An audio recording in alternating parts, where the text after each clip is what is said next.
மக்கள் வந்து மன்னர்களுக்கு அடிமை, மன்னர்கள் வந்து கடவுளின் அடிமை, கடவுள் வேதத்திற்கு அடிமை, வேதம் பார்ப்பனியர்களுக்கு அடிமை. இதுதான் அந்த ஆர்டர். இந்த ஆர்டரை தான் திருப்பி அதை தான் என்ன பண்ணார் பெரியார் வந்து வேற வெட்டி விட்டார். ஏன்னா என்ன வேற வெட்டிட்டார்னா, அந்த காலகட்டங்களில் மன்னராட்சி ஒளிந்து விட்டது. பெரியார் மன்னர்களை பற்றி எதை பேசினாலும் அவர் ஏற்றுக்கொள்ளவே மாட்டார். கீழே இருக்கவனை வந்து மன்னன் கட்டுப்படுவான். இப்போ நம்ம கவர்மெண்ட்டு கட்டுப்படுத்தப்பட்டவங்க, கவர்மெண்ட்டு கடவுளுக்கு கட்டுப்பட்டது. அந்த காலத்தில் கடவுள் வந்து வேதத்துக்கு கட்டுப்பட்டார், வேதம் வந்து பிராமணர்களுக்கு கட்டுப்பட்டது. இந்த ஆர்டரை கீழே தட்டி விட்டார். ஏன்னா ரெண்டாம் நிலையில் பெரியார் வரும்போது மன்னராட்சி முடிந்து விட்டது. ஏன்னா கீழே தட்டுறாரு, மேலேருந்து சரிஞ்சு விழுந்துடுறாங்க. அதைத்தான் இன்று வரை அவர்களால் ஜீரணித்துக் கொள்ள முடியவில்லை. இவ்வளவு காலம் மேலிருந்து எல்லாத்தையும் கடைநிலை புழு வரைக்கும் கட்டுப்பாட்டில் வச்சுருந்தோம். இன்னைக்கு நம்மளை தட்டி விட்டாங்க, எல்லாமே இப்படி மேலே ரிவர்ஸில் வளர்ந்துருச்சு. கடைநிலையில் இருக்கிறவன் இன்னைக்கு நம்மை ஆட்சி செய்கிறான். மேயர் பிரியா அவர்கள் வந்து உட்காந்துருக்காப்புல, ஆடியோ மட்டும்தான் வந்தது.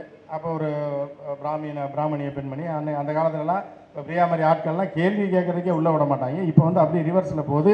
அந்த அம்மா கெஞ்சுற மாதிரி கேட்குது. அங்கே தூரத்தில் இருந்து நான் சொல்கிறேன், என்னை பேச விட மாட்டேறீங்க. அது எனக்கு மிகுந்த சந்தோஷத்தை ஆகுது. அந்த அம்மா ஒரு முக்கிய ஆள், என்னை பேச விட மாட்டேறீங்க. பிரியா சொல்கிறாப்புல, மாதத்துக்கு ஒரு முறை தான் உங்களுக்கு அனுமதி, நீங்கள் அடுத்த மாதம் வாங்க. இதை கொண்டு வந்தவர் பெரியார். அந்த போன கூட்டத்தில் பரதாலாம் போட்டு அடையாளம் இவங்களுக்கு வந்து என்னென்னா, அந்த பொண்ணு பரதா போடாமல் வந்தால் மேடையில் ஏற்ற மாட்டாங்க. பரதா போட்டு வந்தால் தான் முஸ்லீம் பிள்ளை ஆதரவாக பேசுது அப்படின்ற மாதிரி அந்த பிள்ளை இறக்கி விட்டுருக்காங்க. ஸோ அந்த பாப்பா வந்து வாய்க்கு வந்தது ஏதோ பேசுது. அந்த பேச்சு போட்டியிலலாம் பார்த்தீங்கன்னா, இதிலெல்லாம் பார்த்தீங்கன்னா நம்ம யூடியூப்லலாம் ஒருத்தர் ஒரு கொள்கையோடு பேசுவாங்க. இந்த இதிலெல்லாம் இந்த விஜய் இதிலெல்லாம் ஒரு பட்டிமன்ற பேச்சாளர் ஒரு தம்பியை சேர்த்துருக்காங்க. அந்த தம்பி கட்சியில் சேர்றதுக்கு முன்னாடி என்ன பண்ணுவார்னா, மதுரையில் 22ஆம் தேதி ஒரு கல்யாணத்தில் பட்டிமன்றம், மாமியார் பெருசா மருமக பெருசா அப்படின்னு பேசணும் அப்படின்னாங்க. பேமெண்ட் எவ்வளோன்னா ஒரு 10 ரூபா கொடுத்துருக்காங்க. சரி, நீங்கள் மாமியாருக்கு பேசியிருக்கேன்னு வாங்கி 3 நாள் கழித்து இன்னொரு இடத்துல திண்டுக்கல்ல வரும் அதே பட்டிமன்றத்தில். ஆனால் மருமகளுக்கு பேசுகிற வரல என்ன பண்ணேன், நான் பேசுகிறேன், மருமகளுக்கு நான் பேசுகிறேன், அவங்கள மாமியாருக்கு பேச சொல்லுங்க. இதுதான் நீங்களோட கொள்கை. அந்த மாதிரி இந்த பிள்ளையை கூப்பிட்டு இறக்கி விட்டுருக்காங்க. இன்றைக்கி என்னம்மா பேசுகிற அப்படின்னோடனே அது விட்டு ஆட்டாருன்னு ஆட்டிடு. அந்த பிள்ளைக்கு ஒரே ஒரு விஷயத்தை நம்ம கேட்போம். உங்கள் நொன்னை வந்து சொன்னால் என்னன்னா, எல்லாம் தாய் மதம் திரும்புங்கன்னு. நீ அப்படியே தாய் மதம் திரும்பிடுவியா? திரும்ப பார்ப்போம். வீட்டில் ஒரு செருப்பை கவ கொடுத்து ஒரு செருப்பில் ஒன்று அடிப்பாங்க. நீ வீட்டில் போய் சொல்லிப்பாரு, எங்கள் அண்ணன் கொள்கை இதெல்லான்னு. அவன் மக்களை பற்றி, மனிதர்களை பற்றி, மதத்தை பற்றி என்ன கடந்த காலத்தில் சொல்லியிருக்கானோ அதை உங்கள் வீட்டுக்கு தெரியுமா? வீட்டில் சொல்லிடுவியா? நீ தாய் மதம் திரும்புறியா? வா, நீ சொல்கிறதெல்லாம் நான் கேட்குறோம். பெரியாரை எதுக்குறேன் நான், நீ நாளைக்கு தாய் மதம் திரும்புவா, திரும்பிடுவியா? வேணே வந்து பாதி இஸ்லாமியர்களை கொண்டு அங்கே உட்கார வச்சுருக்கேன். அவர்கள்லாம் யார் அப்படின்னு சொல்லி அமீர் அப்பாஸ் சொன்னார். இப்போ ஏன் சீமான் பெரியார் எடுத்திருக்கான்றது இது ஒரு காரணம். எப்படின்னு பார்த்தீங்க அப்படின்னா, நீங்கள் வந்து 1950களில் பார்த்தீங்கன்னா ரஷ்யாவில் மிகப்பெரிய புரட்சி செய்து ரஷ்யாவை வந்து உலக அளவில் நம்பர் 1 நாடாக வைத்திருந்தவர் ஜோசப் ஸ்டாலின். ஸோ ஜோசப் ஸ்டாலினை வந்து வீழ்த்த வேண்டும் என்பது தான் அமெரிக்காவோட ஒரு மிகப்பெரிய குறிக்கோள். அதுக்கு என்ன பண்ணுவாங்கன்னா, ஒரு கட்டத்தில் அவர் இறந்துட்டார். முடிஞ்சதுக்கப்புறம் என்ன பண்ணுறாங்கன்னா, அங்கே உள்ள கைகூலிகளை வைத்து அவர் சிலைகளை பூரா அப்புறப்படுத்துகிறார். இன்னைக்கு வரை, இப்போ வரைக்கும் 2010 வரைக்கும் ஜோசப் ஸ்டாலின் சொந்த ஊரில் இருக்க சிலையை வந்து சில கைகூலிகளை வைத்து அகற்றிருக்கிறார் அந்த நாட்டிலேயே. அதே மாதிரி நீங்கள் சதாம் ஹுசேன் தெரியும். நீங்கள் எடுத்த உடனே பார்த்தீங்கன்னா, சதாம் ஹுசேனை பிடிச்ச உடனே என்ன பண்ணுவாங்கன்னா, அந்த ரோடு முக்கில் இருக்க சதாம் ஹுசேனோட பிரம்மாண்டமான சிலையை கீழே தள்ளி விட்டுருப்பான் 20 வருஷத்துக்கு முன்னாடி. இப்போ எடுத்துக்கிட்டிங்கன்னா முஜிபுர் ரஹ்மான், இப்போ நீங்கள் பங்களாதேஷில் எடுத்துக்கிட்டீங்கன்னா ஒரு புரட்சின்ற பேரில் அந்த சின்ன பையங்க பண்ண இதில் முதல்ல வந்து என்ன பண்ணுவாங்கன்னா, முஜிபுர் ரஹ்மான் சிலையை உடச்சி விட்டுருப்பாங்க. அதற்கு காரணம் என்னென்னா, அந்த நாட்டுக்கு சுதந்திரம் வாங்கி கொடுத்தவர்கள், அந்த நாட்டு மக்களை கண்ணிமை போல் காத்து அவர்களை அடுத்த கட்டத்துக்கு கொண்டு வந்தவர்களை அழித்தொழிக்க வேண்டும் என்றால் அவர்களுடைய வரலாறுகளை அழிக்க வேண்டும். அந்த வகையில் தான் பார்த்தீங்க அப்படின்னா, நீங்கள் இப்போ ரஷ்யாவாக இருந்தாலும் சரி, எங்கே இருந்தாலும் சரி, எதிரிகள் என்ன பண்ணுவாங்கன்னா வரலாற்றை அழிச்சிருவான். ஈழத்துலேயும் அதான் நடந்துச்சு. முதல்ல மக்களை கொள்வதற்கு முன்பு அந்த யாழ்ப்பாணத்துடைய நூலகத்தை கொளுத்தினார்கள். அங்கே ஏகப்பட்ட வரலாற்று புத்தகங்கள், ஆவணங்கள், கல்வெட்டுகள் எல்லாமே அழிஞ்சு போச்சு. அப்போ நீங்கள் இப்போனா நீ நானும் ஒன்று வா மோதிக்குவோன்ற மாதிரி தான் இறங்குவாங்க. நீங்கள் எல்லாம் சமீபத்தில் வந்த விக்ரம்னு ஒரு படம் வந்து பார்த்துருப்பீங்க. அதில் வந்து என்ன அப்படின்னு பார்த்தீங்கன்னா, ஒரு ஆயா வந்து பாத்திரம் விளக்கிட்டு இருக்கும். விக்ரம் கமலஹாசன் வீட்டில் பாத்திரம் விளக்கிட்டே இருக்கும், காய்கறி நறுக்கிட்டே இருக்கும். திடீர்னு பார்த்தா படம் கிளைமேக்ஸ் நெருங்கும் போது ஏஜென்ட் டீனா அப்படின்வாங்க. யாரான்னு பார்த்தா அப்படியே பல்ட்டி அடித்து வந்து அப்படியே நிற்கும். யாரான்னு பார்த்தா ஏஜென்ட் டீனா. இது யாருன்னா ஒரு உளவு பிரிவுலேருந்து வந்தது அப்படின்ற மாதிரி. ஸோ அந்த மாதிரி ஒரு ஏஜென்ட் டீனா தான் தமிழ்நாட்டில் சீமான். திடீர்னு பார்த்தீங்க அப்படின்னா, எங்கேருந்து முளைச்சி வந்தானே தெரியல, டக்குன்னு பாத்திரம் விளக்கிட்டு இருந்தான், இது பண்ணிட்டு இருந்தான், டமால்னு பார்த்தா ஏஜென்ட் டீனா மாதிரி டம்முன்னு வந்துருக்கேன். நம்ம ஆட்கள் பாத்திரம் விளக்குறதுக்கு ஆள் வேணும்னு சொல்லிட்டு அண்ணன் குளத்தூர் மணியெல்லாம் கூப்பிட்டு சொல்லி நல்லா இது பண்ணுவான்னு வேலை கொடுத்து வச்சா திடீர்னு பார்த்தா ஏஜென்ட் தீனாவை மாதிரி அவர் ஷாக்கு இப்போ அவர் வர்றதே இல்லை. குளத்தூர் மணி என்ன அந்த பாவத்தை செஞ்சுட்டோம்னு சொல்லி இன்றைக்கி வரைக்கும். ஏன்னா சீமானை பொறுத்த அளவுக்கு எப்படி அப்படின்னு பார்த்தீங்க அப்படின்னா எல்லா வேஷத்தையும் நீங்கள் பார்த்துருப்பீங்க. பெரியாருடைய கூட இருந்த மாதிரியே பார்த்துருப்பீங்க, இவர்கள் கூட இருந்த மாதிரி பார்த்துருப்பீங்க, புலிகள் கூட இருந்த மாதிரி பார்த்துருப்பீங்க, அவர்கள் கூட இருந்த மாதிரி பார்த்துருப்பீங்க, இப்போ சங்கிகள் கூட இருந்த மாதிரி பார்க்குறீங்க. சீமான் வந்து பல கூட்டங்கள் தீகா கூட்டங்கள் பல கூட்டங்கள்லாம் பேசி நீங்கள் கைத்தட்டி ரசிச்சிருப்பீங்க, பார்த்து ரசிச்சு என்ன பேச்சியா என்ன ஸ்பீச்சியா தமிழனை பற்றி எப்படியெல்லாம் பேசுகிறாரு அப்படின்லாம் பார்த்துருப்பீங்க. இப்போ போன வாரம் ஒரு கூட்டம் நடந்தது. நான் திடீர்னு யதார்த்தமாக பார்த்துட்டு இருந்தேன். எப்போவுமே இந்த யூடியூப் தம்பிகள் வந்து நண்பர்கள்லாம் வந்து ஃபோக்கஸ் பண்ணுறது பேசுகிறவனை மட்டும் வச்சு எடுத்துருவாங்க. அவன் எங்கே பேசுகிறானே தெரியாது. ஏதோ அவன் வீட்டில் மைக்கு வச்சு பேசுகிற மாதிரி தான் இருக்குமே தவிர உட்காந்துருக்கவனையும் காட்ட மாட்டாங்க, முன்னாடி இருக்கவங்களையும் காட்ட மாட்டாங்க. இது வேறு வழி இல்லை, ஏன்னா ஒரு கேமரா தான் இருக்கும். ஆனால் அந்த கூட்டத்தில் 2 கேமரா வச்சுருக்காங்க. அதுதான் சீமானோட ஸ்பெஷல். பின்னாடி ஒரு கேமரா வச்சுருந்ததில் முன்னாடி இருக்கிற ஆளுங்க ஃபுல்லாக ரிஜிஸ்டர் ஆகிருந்தாங்க. எல்லாமே அறிவுஜீவிகள். அவர்கள் சொல்லக்கூடிய அறிவுஜீவிகள். ஒருத்தர் வந்து பார்த்தீங்கன்னா அறிவுசார் குழுவில், பாஜகவோட அறிவுசார் குழுவில் ஒரு தலைவராக இருந்தார். பெரியார் என்ன படிக்க வச்சார், இவர் இப்போ ஔவையார் படிக்கலையா அப்படின்னா, டே ஔவையார் படித்தா அவன் அப்பத்தா படித்தாளா, சரி அப்புறம் அவன் அப்பத்தா படிக்கலை சாணி பொறுக்குச்சு, நீ ஏன் வந்து மெட்ராஸுக்கு வந்து தெருவில் படுத்திருந்த, அப்போ அப்பத்தா அதை விட பெரிய ஆள் எம்பிபிஎஸ் முடிச்சிருக்கணும், எம்எஸ் முடிச்சிருக்கணும், இல்லை யூஎஸில் இருந்திருக்கணும் இல்லையா, சாணி பொறுக்குச்சு அப்படின்னு கேட்டிங்கன்னா பதில் இருக்காது. பெரியார் வந்தால் எல்லாம் சொல்லி கொடுத்தாரான்றது இப்படி இருக்கும். அப்போ ஏஜென்ட் டீனா என்ன சொல்கிறாப்புல, உட்கார வச்சு பாரதியார் பின்னாடி நிற்கிற மாதிரி ஒரு ஃபோட்டோ, ஒரு பழைய ஃபோட்டோ இருக்குது. அந்த ஃபோட்டோவை பிடிச்சி ஒரு கான்செப்ட் பிடிச்சான், சினிமா மாதிரி பிடிச்சிட்டு உட்கார வச்சு போட்டதா தான். அந்த காலத்தில் பார்த்தீங்க அப்படின்னா இவங்க எல்லாம் கை தட்டுறாங்க, அப்படியே உணர்ச்சி வசப்படுறாங்க. யாருன்னா அந்த அறிவுஜீவி குழு ஃபுல்லாக உட்காந்துருக்காங்க. அது பூராமே மண்டையில் கொண்டையை மறைக்காத அந்த கூட்டம் உட்காந்துருக்கு. அதில் போய் பேசுகிறவுடனே எல்லாம் பார்த்தோன்னே எனக்கு குபீர்னு சிரிப்பு வந்துருச்சு. என்ன அப்படின்னா, நம்ம காலகட்டங்களில் ஃபோட்டோ எடுக்க ஸ்டுடியோவுக்கு போனீங்கன்னா ஸ்டுடியோவில் உள்ள கேமராமேன் என்ன சொல்கிறாரோ அதுதான் நம்ம கேட்போம். ஆனால் லைட்டாக சிரிங்கன்னு நம்ம சிரிக்கிறதுக்கு ஆக மாட்டோம். ஆனால் ரைட்டில் வாங்கினேன், தோளில் கை போடுங்கன்னு. இப்போ உள்ளதுலலாம் பார்த்தீங்கன்னா ஃபஸ்ட் நைட்டை தவிர எல்லாத்தையும் வீடியோவில் எடுத்துடுறாங்க, கல்யாண வீடியோன்னு சொல்லி. ஃபஸ்ட் நைட்டு மட்டும் அதுவும் வந்து யூடியூப்பில் கட் பண்ணிடுவாங்கன்றதுனால சில பேர் போடல. இப்போ போன வாரம்லாம் ஒரு வீடியோ போட்டு ஒரு பொண்ணை தூக்கிட்டு போகிறான், பெட்டில் அப்படி போடுற வரைக்கும் எடுக்கிறாங்க, போட்டு கட் பண்ணுறாங்க. கட் பண்ணிவிட்டு இதுதான் வந்து அது என்ன இந்த கல்யாணத்துக்கு இந்த என்ன ப்ரீ வெட்டிங் அன்னைக்கு பெரியார் போட்ட விதை தான். அதனால தான் இவங்க எல்லாம் வேரோடு வெட்டணும்னு பார்க்குறான். பெரியார்ன்ற அந்த மரத்தை வந்து கனியை பறித்து தின்னா கூட நம்ம விட்டுறலாம். ஒரு இந்த ஸ்கூலில் படிக்கும்போது மாங்காய் அடிச்சு தின்றுவாங்க அடுத்த தோட்டத்தில், அவங்க கூட வாட்ச்மேன் வரட்டுனா ஓடிடும். ஆனால் இவன் என்ன பண்ணுறான்னா இந்த மாமரமே இருக்கக்கூடாதுன்னு வேரோட வெட்டுவதற்கு அவர்களோட சேர்ந்து செஞ்சுக்கிட்டு இருக்கான். இது எல்லாமே என்னென்னா சார்லி சாப்ளின் காமெடி மாதிரி தான் தமிழ்நாட்டில் முடிய போகுது அப்படின்னு தான் நம்ம பார்க்க போகிறோம். சீமான் வந்து அந்த மரத்தை வெட்டுகிறேன் என்கிற பேரில் கிளை தலையில் விழுந்து, சில பேர் விட்டா இல்லை கிளையில் உட்காந்து வெட்டுற மாதிரி காமெடிலாம் போட்டிருப்பாங்க. அவன் கிளையை வெட்டுறேன்னு சொல்லி அவனுக்கு விழுந்து செத்து போயிடுவான். மரம் அப்படியே இருக்கும். இதுதான் தமிழ்நாட்டில் நடக்க போகிறது அப்படின்றது நீங்கள் சின்னமாக பார்க்க போகிறீங்க. ஆமை இவ்வளோ தாங்க இருக்குது, இதில் ஒருத்தர் ஏறி உட்கார முடியுமாங்க? அதையும் நம்பிக்கிட்டு இருக்காங்க. கேட்டால் வந்து பெரிய படகு மாதிரி இருக்கு ஆமை. அப்படி ஆமையே பார்த்துருக்காரு. ஆமையோட சரித்திரத்தில் ஆமையோட தன்மையில் ஆமையே பார்த்துருக்காரு இப்படி ஒரு ஆமை. அப்போ ஆமையே அதிர்ச்சி அடைகிற அளவுக்கு ஒரு கதையை சொல்லி அதையும் கேட்டுட்ருக்காங்க. அப்புறம் கடைசியாக இப்போ ரொம்ப நாள் நம்ம யூடியூப் தம்பியெல்லாம் ரொம்ப வெக்ஸ் ஆகிட்டாங்க. ஏன்னா அண்ணாமலை இல்லை, சீமான் இல்லை, எதை வச்சு ஓட்டுறது சேனலை ஒன்றுமே தேர மாட்டேன். $1000 கூட தேர மாட்டேங்குது போட்டால் சீமான்கிட்ட போய் ரிக்வஸ்ட் பண்ணி அவங்க தமிழர்களுக்காக ஒரு வேலை செஞ்சுருக்காங்க. மான் ஊருகான்னு ஒன்று இன்ட்ரடியூஸ் பண்ணாங்க. அதை வச்சு ஒரு வாரம் ஓட்டினது.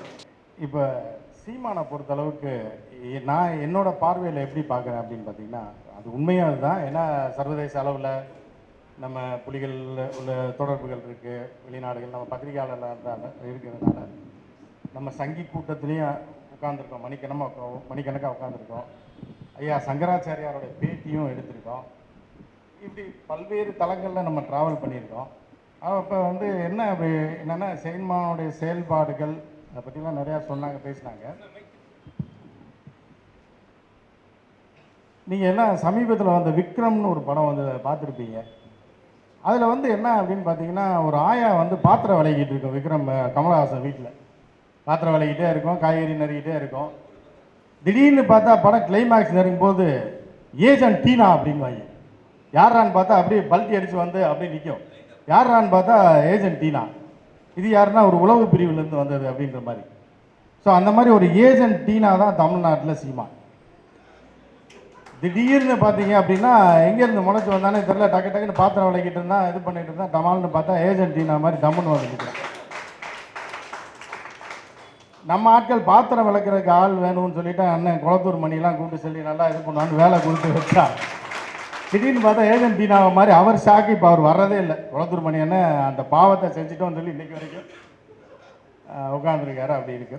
இதில் வந்து நம்ம சீமானை பற்றி நம்ம பேசும்போது ஒரு இது கிளைமேக்ஸ் வந்து ஒரு சில படத்தில் முன்னாடியே ஒரு லீடு கொடுத்துருவாங்க.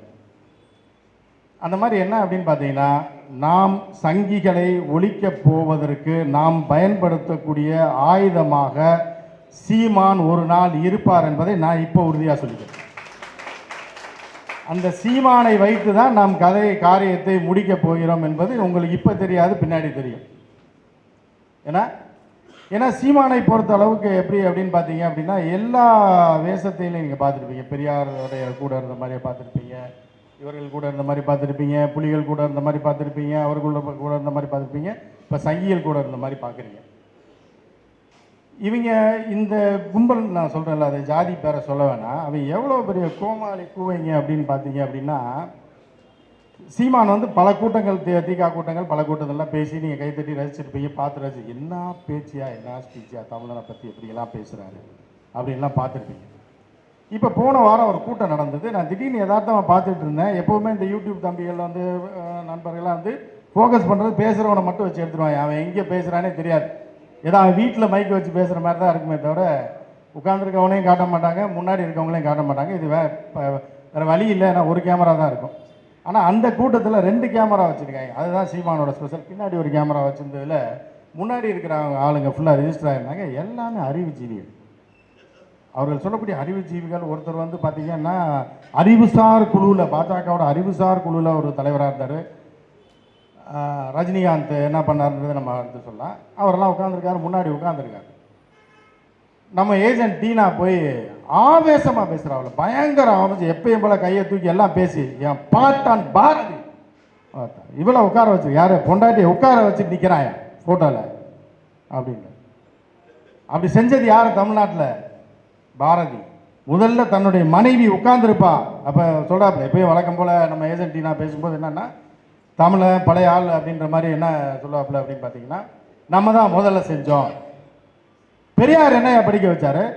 இவர் இப்போ ஔவையார் படிக்கலையா அப்படின்னா, ஔவையார் படித்தா அவன் அப்பத்தா படித்தாளா அப்படின்னு கேட்டால் பதில் இருக்காரு. ஔவையார் 2000 வருஷம் 1000 வருஷத்தில் ஒவ்வொரு ஔவையார்ன்றது 7 கேரக்டர் ஒவ்வொரு காலகட்டத்தில் இருந்தாங்க. அந்த ஔவையார் படிச்சிருக்கா, எப்படி படித்தான்னு கேட்டேன். சரி, அப்புறம் அவன் அப்பத்தா படிக்கலை, சாணி பொறுக்குச்சு, நீ ஏன் வந்து மெட்ராஸுக்கு வந்து தெருவில் படுத்திருந்த? அப்போ அப்பத்தா அதை விட பெரிய ஆள் MBBS முடிச்சிருக்கணும், MS முடிச்சிருக்கணும், இல்லை US இருந்திருக்கணும் இல்லையா, சாணி பொறுக்குச்சு அப்படின்னு கேட்டிங்கன்னா பதில் இருக்காது.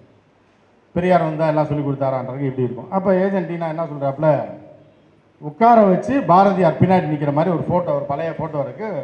அந்த ஃபோட்டோவை பிடிச்சி ஒரு கான்செப்ட் பிடிச்சான், சினிமா மாதிரி பிடிச்சிட்டு உட்கார வச்சு போட்டதா தான். அந்த காலத்தில் பார்த்தீங்க அப்படின்னா இவங்க எல்லாம் கை தட்டுறாங்க, அப்படியே உணர்ச்சி வசப்படுறாங்க. யாருன்னா அந்த அறிவுஜீவி குழு ஃபுல்லாக உட்காந்துருக்காங்க. அது பூராமே கொண்டையில் மண்டையில் கொண்டையை மறைக்காத அந்த கூட்டம் உட்காந்துருக்கு. அதில் போய் பேசுகிறாப்புல. பேசுகிறோடனே எல்லாம் பார்த்தோன்னே எனக்கு குபீர்னு சிரிப்பு வந்துருச்சு. என்ன அப்படின்னா, நம்ம காலகட்டங்களில் ஃபோட்டோ எடுக்க ஸ்டுடியோவுக்கு போனீங்கன்னா ஸ்டுடியோவில் உள்ள கேமராமேன் என்ன சொல்கிறாரோ அதை நம்ம கேட்போம். ஆனால் லைட்டாக சிரிங்கன்னு நம்ம சிரிக்கிறதுக்கு ஆக மாட்டோம். ஆனால் ரைட்டில் வாங்கினே தோளில் கை போடுங்கண்ணேன்னு. இப்போ உள்ளதுலலாம் பார்த்தீங்கன்னா ஃபஸ்ட் நைட்டை தவிர எல்லாத்தையும் வீடியோவில் எடுத்துடுறாங்க, கல்யாண வீடியோன்னு சொல்லி.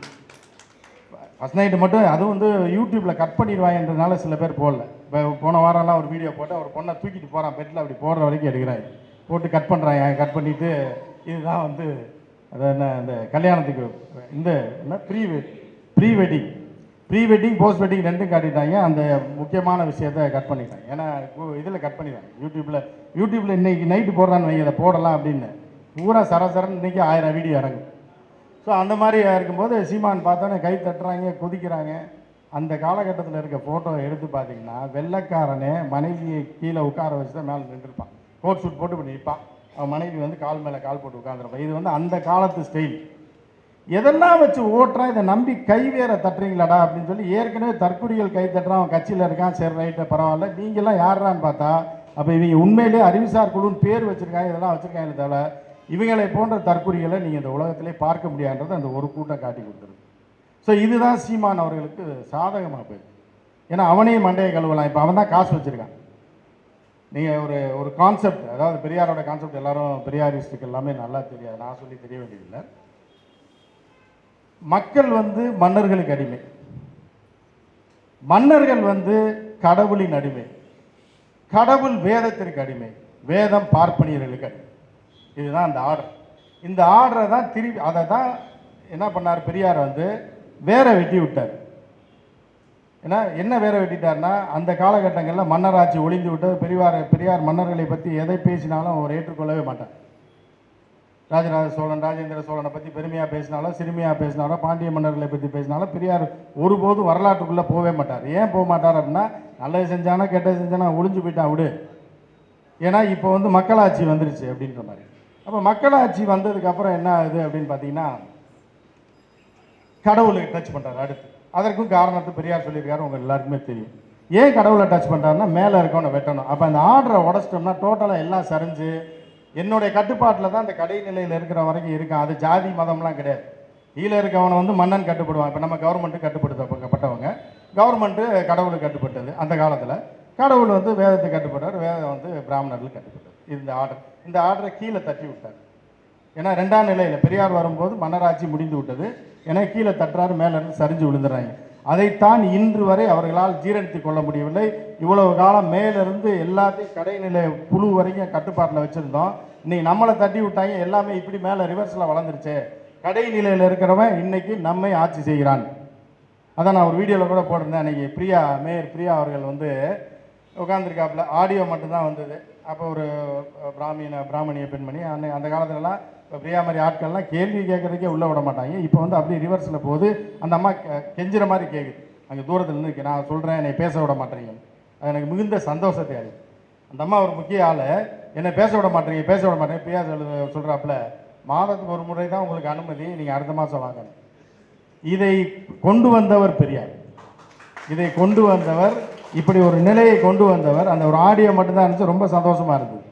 அந்த அம்மா வெளிநடப்பு செஞ்சுட்டு போகுது. இது வந்து ரிவர்ஸில் இருந்தது. இதே வந்து பட்டியலில் இருந்த சேர்ந்தவங்க உள்ள வந்து ஏதாவது கேள்வி கேட்குறியா, ஏன்ட்டையா, என்னை பார்க்கவா வந்த நீ அப்படி என்ற காலம் போய் இந்த அம்மா யார் சொல்கிறாங்க, பிரியா, இல்லைங்க உங்களுக்கெல்லாம் டைம் இல்லைங்க, மாதத்துக்கு ஒரு கவுன்சிலர் தானேங்க, நீங்கள் பாட்டு கேட்டுக்கிட்டே இருந்தீங்கன்னா அடுத்த மாதம் வாங்க, டைம் முதல்ல எழுதி கொடுங்க, லெட்டர் எழுதி கொடுங்கன்றாரு. இந்த மாற்றத்தை கொண்டு வந்தவர் பெரியார்.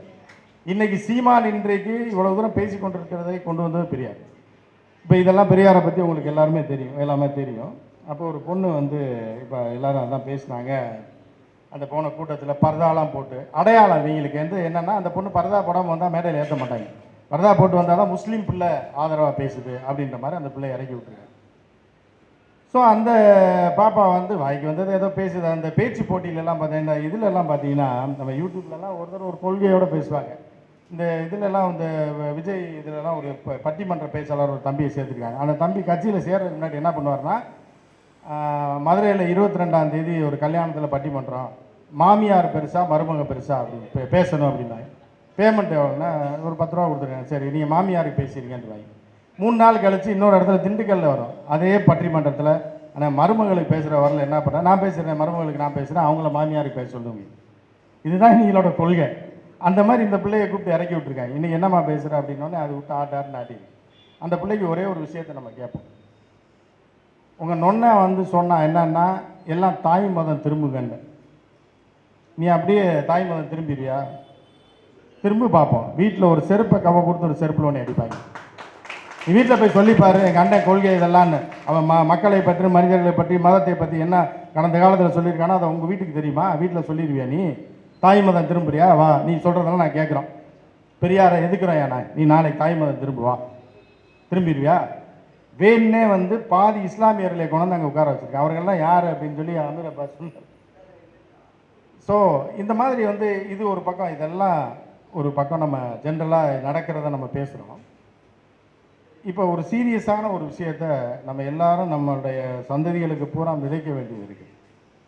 என்ன அப்படின்னா, ஏன்னா இன்னும் இந்த லைனில் பார்த்தா ஓகே, இன்னொரு லைனில் சீமானுடைய கதை முடிந்து விட்டது, எக்ஸ்போஸ் ஆகிட்டாப்புல. 80% எக்ஸ்போஸ் ஆகி இன்னும் 20% தான். ஸோ என்ன அப்படின்னு பார்த்தீங்கன்னா, சீமானுக்கு முதலில் சீமான் வந்து ஒரு கான்செப்ட், சினிமா மாதிரி ஒரு கான்செப்ட் வச்சு தமிழில் தூய தமிழ்லேயே பேச வேண்டும். ஏன்னா சீமான் கூட நெருக்கமாக அவர் கூட இருந்த ஆட்கள் பூராமே நமக்கு மிக நெருங்கியவர்கள். அப்படின்ற ஒரு கான்செப்டில் தான் சீமான் இறங்கும் போது என்ன ஆகுதுன்னா, சீமானுக்கு மிகப்பெரிய நெருக்கடி வருது.